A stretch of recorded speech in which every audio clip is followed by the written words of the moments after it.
Welcome. In this video, I'll take a quick peek at the Call of Saregnar demo. This is a story-driven first-person perspective RPG characterized by low-poly 3D graphics and owing a lot of inspiration to a much older era of computer role-playing games. It is very much a spiritual successor to the Krondor series of games with some Daggerfall and Might and Magic sprinkled here and there. I feel that I should also mention from the get-go that this has been mainly developed by just one person who got some help for the music and sound effects. The low-poly approach will most likely be the first thing one notices about Call of Saregnar, and at first glance you'd be safe to assume that you're seeing some weird screenshot from Betrayal at Krondor or Daggerfall. The game does take a lot of inspiration from those titles in terms of how it organizes and illustrates things on the screen, but I have to say that I really like the minimalist user interface because it allows you to take in the retro awesomeness of the pixely textures. This minimalism seems to have been part of the game's design pillars in terms of gameplay as well, because you will find no quest markers nor objectives being stored for you. You have to either keep some handy dandy old school notes or, even worse, actually remember who wants what and where. I love keeping notes on actual paper with ink and such, so I'll go for the first option.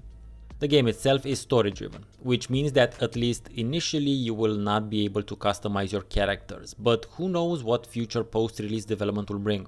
What this also means is that reading and paying attention to what you read is paramount to you understanding what you have to do, where you have to do it, and most importantly, why.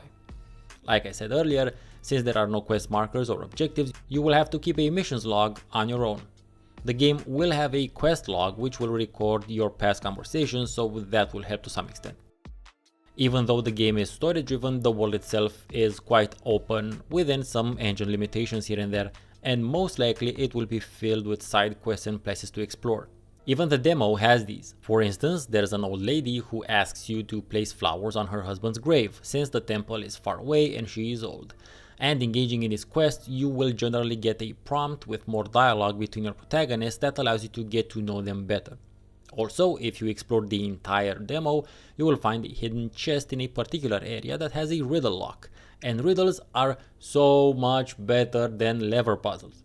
Please, Damian, do not put any lever puzzles in your game. I fucking hate lever puzzles. You can find out more about that from the video in the corner. The world is so open that you can and should knock on every door to see who is inside and what type of information they might have for you. Some might be quest related, some might lead to a narration prompt that will reveal more about your protagonists, and some will be trainers or shops, I imagine. The world is not only open, but there is a day-night cycle as well, complete with owl sounds as it gets darker. And there are several options when camping, which means there is potential for surprise attacks during the night. The outside world has a series of things that you can interact with, and they will only make you want to click on everything you see, especially plants with, the idea of gathering them, as well as these moss-covered road marker type stones which are strewn across the map. But the interactable things like wells and drinking posts add a lot of character to the world, and I'm hoping more of these tiny world-building touches will exist in the final game. When you're inside of a location like the inn or the temple, the interactable elements are very clearly marked, either by words or by your cursor getting a red stroke around it. But when you're outside, it's a little bit more subtle, with your center of the screen cursor getting a red stroke as well, but you do need to pay a bit of extra attention in order to notice this. Ideally, you also need to lower your mouse sensitivity, which, by the way, the game also has a satisfying amount of customizable settings, which is always wonderful. I love being able to customize my gameplay experience to a high degree.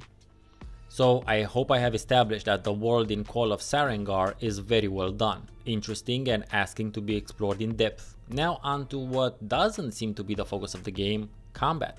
In Call of Saregnar, combat encounters seem to be scripted and turn-based. By scripted, I mean they are manually placed and not randomly generated, which means grinding random encounters or spawn points will not be a thing. Much like in the conversation scenes, the character sprites or models are actually photographed actors, very much reminiscent of Betrayal at Krondor, and combat takes place on a hex grid. Your character skills improve with use, which is cool, and from the soul combat encounter in the demo, I get the sense that the magic system might be a bit OP. Endurance will act as your mana, and you can invest a variable amount of endurance into your spells, thus allowing the same spell to range in its effect. The soundtrack is also very fantasy medieval appropriate and really nice to have in the background as you explore the world. It also changes depending on the location and switches to being more dynamic during the combat. Likewise for the sound effects, the earlier mentioned owl sounds and the sound of rain is particularly mood inducing.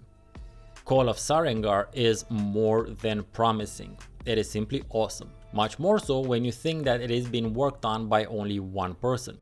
So if you like what you've seen and heard in this video, check in the description for a link to the Call of Saregnar website where you can find out more info about the game as well as how you can help its development. I think I'll have to play Betrayal at Krondor in the meanwhile though. Hey there dear watcher who's still watching, thank you very much for sticking around. I've recently started a Patreon page, so if you want to and can throw a couple of bucks my way to help me get more games and improve my recording setup, go on there and check out the tiers and rewards. If you can't do that but still want to help me grow my channel, please consider subscribing, turning on the notification bell, and of course sharing the video far and wide. Also check out these other videos on the screen right now. I've been Steven Nonsense, thank you very much for watching, see you next time and have a great rest of your day.